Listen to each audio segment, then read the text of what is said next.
Bonjour à toutes et à tous.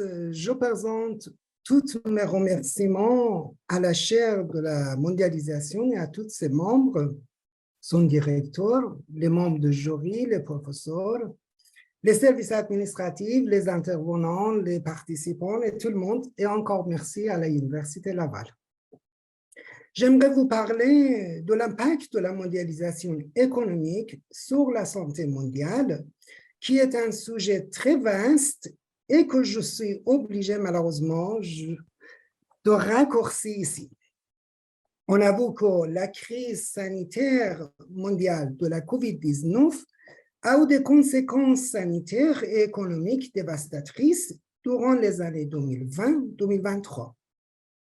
Elle a conduit de nombreuses autorités du monde à développer des applications de la mondialisation technologique et d'échange des expériences socio-médicales en causant des bouleversements sans précédent dans les vies des citoyens, dans les économies mondiales et dans le commerce international pharmaceutique. L'année 2020 peut être un moment de vérité de la mondialisation de la santé pour le monde et surtout pour l'Europe en tant qu'un grand laboratoire de mondialisation, car cette crise joue un rôle de double test de la mondialisation pour l'Union européenne.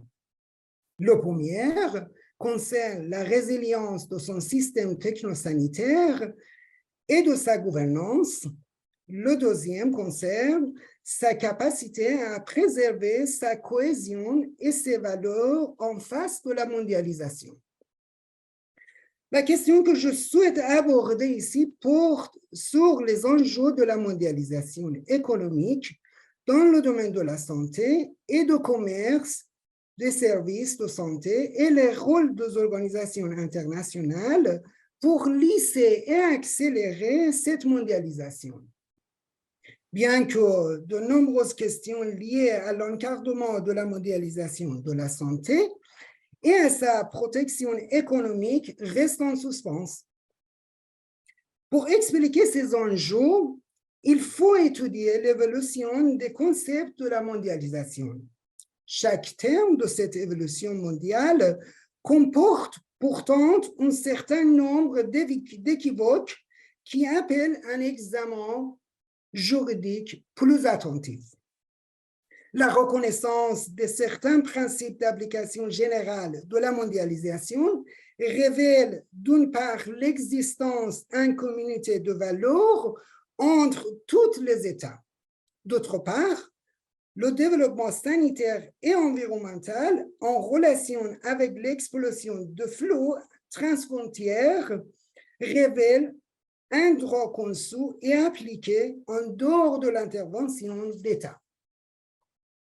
Avant de passer la définition, j'aimerais rappeler que nous sommes en face d'un foisonnement de termes différents dans l'ère de la mondialisation, comme globalisation, internationalisation, transnationalisation, délocalisation ou délocalisation, système de monde, économie de monde et post-mondialisation. Aujourd'hui, la multiplication des situations de vie internationale et la pluralité des normes internationales et aux communautés régissent les nouveaux systèmes mondiaux qui conduisent à une nouvelle hégémonie de l'internationalisation. De nombreux domaines sont internationalisés dans la mesure où ils sont l'objet d'une coopération bilatérale ou multilatérale entre les États au moyen essentiellement de conventions internationales. De ce fait, avec la nouvelle mondialisation, nous assistons à une certaine hégémonie, voire à une nouvelle gouvernance de la part de puissances occidentales, dites entre guillemets vieilles démocraties, et de certaines organisations internationales qui jouent un nouveau rôle sur la scène internationale dans les différents domaines dont la mondialisation de la santé. La mondialisation de la santé est l'autre aspect de mon exposé. La mondialisation et santé ont toujours été étroitement liés. Depuis l'année 430 avant Jésus-Christ, où la peste noire, importée par les rats qui voyagent dans les navires marchands, décime les populations jusqu'à nos jours avec de la COVID-19. Nous voyons les conséquences de la mondialisation de la santé dans le domaine de la santé. La croissance des marchés mondiaux influence les systèmes de santé selon trois processus. Premier, la production et les échanges internationaux des médicaments, les investissements à l'étranger dans le domaine médico-sanitaire et la communication des entreprises multinationales. Sur le fond, les objectifs de la mondialisation de la santé sont ambitieux, car la nouvelle hégémonie générale de la mondialisation doit assurer un haut niveau de protection de santé humaine et environnementale, se rapprochant ainsi du concept une seule santé, une seule planète, qui promeut une approche intégrée, systématique et unifiée de la santé humaine, animale et environnementale. L'investissement mondial pour cette stratégie contribue à la nouvelle vision de l'OMS, Organisation mondiale de la santé, qui est de promouvoir la santé, d'assurer la sécurité sanitaire dans le monde et de servir les personnes vulnérables.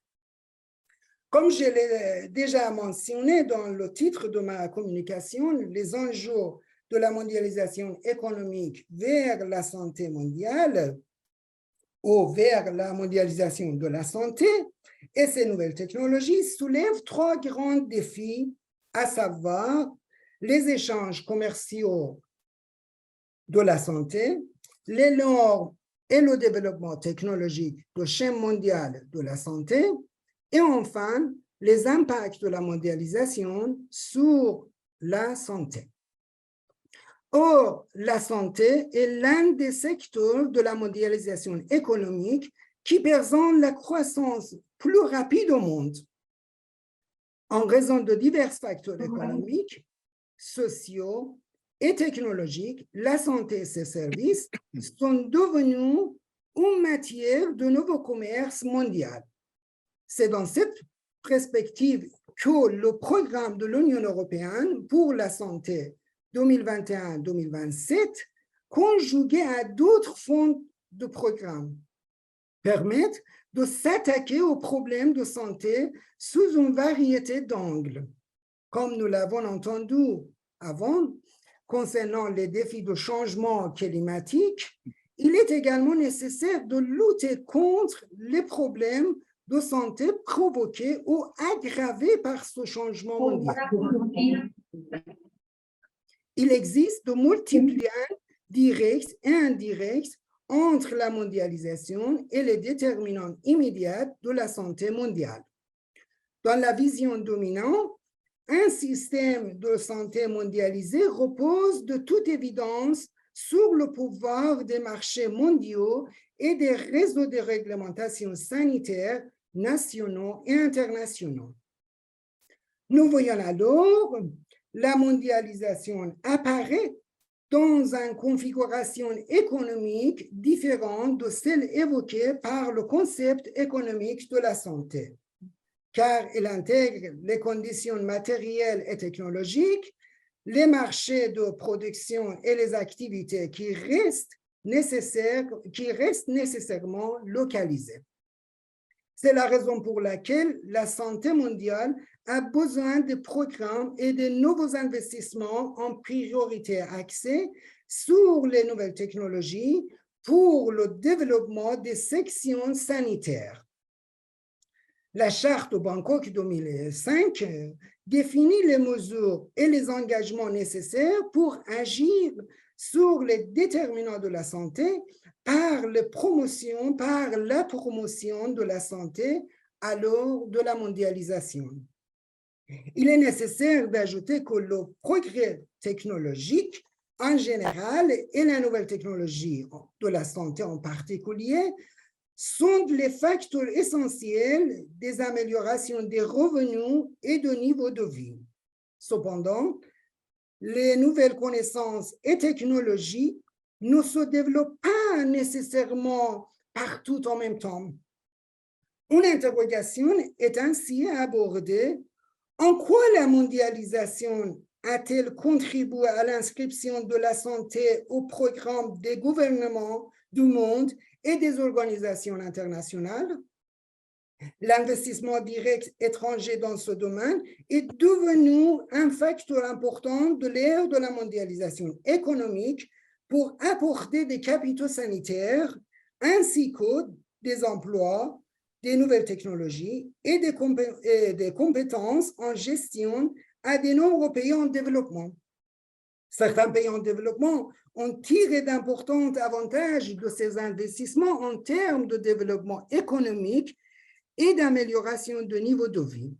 L'investissement peut également jouer un rôle important dans le financement de la réalisation des objectifs de développement durable d'ici 2035. Dans les structures de base, la santé et ses nouvelles technologies, la sécurité alimentaire, l'atténuation et l'adaptation au changement climatique et l'éducation. Je vais maintenant passer rapidement au débat de la mondialisation et les secteurs juridico-économiques. Comme vous voyez, les trois sujets ont été identifiés sur ce débat. Premièrement, il semble nécessaire qu'un nouveau droit soit donc construit à côté du droit traditionnel d'origine étatique pour répondre aux défis de la mondialisation en santé. Ce droit de la mondialisation sanitaire est largement construit par des opérateurs économiques. Deuxièmement, le rôle des nouveaux acteurs de la mondialisation sanitaire qui concerne des gouvernements de la planète et des organisations internationales, quels sont les rôles? La mondialisation du droit d'économie de la santé recouvre donc bien deux types de processus différents. Tandis que le rapprochement des ordres juridiques étatiques atteste de la formation progressive d'une communauté de valeurs placée sous le sceau de l'aide universelle, nous assistons à la construction d'un corpus de règles spécifiques provenant d'initiatives diverses visant à favoriser le développement des échanges de produits sanitaires. Troisièmement, nous devons répondre à la question: quelles sont les stratégies pour l'avenir? Nos amis, il faut savoir que le monde 2035 ne sera plus jamais un monosystème économique et sanitaire. Donc, les nouveaux défis sont essentiellement des sujets légaux et sociosanitaires.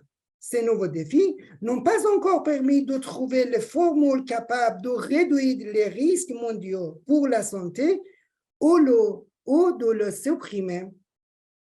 Le monde 2035 marquera certainement ses effets amplement conflictuels, alors que celui dont nous sommes issus se reconstruisait à chaque étape en fonction de la santé mondiale. Pour terminer, on peut dire que perspective de ce mode de la nouvelle vie supprime l'ancienne frontière et devient une nouvelle ligne d'horizon pour la santé humaine mondialisée, l'horizon qui sera multidisciplinaire dans l'esprit de la mondialisation. Les nécessités engendrées par la mondialisation de l'économie ont été prises en considération en deux manières. La première est l'approche économique de la politique de la santé, qui met en évidence le rôle des outils économiques dans la politique de santé mondiale. La deuxième est l'adoption d'une méthode dialectique pour traiter et affronter la mondialisation qui peut conduire à changer le comportement des décideurs de la politique de santé, des sociétés humaines et du climat. On peut conclure que finalement, la mondialisation économique donnera une capacité pour la santé mondiale si les capitaux de richesse sont réunis pour le meilleur et pour le pire. Merci beaucoup.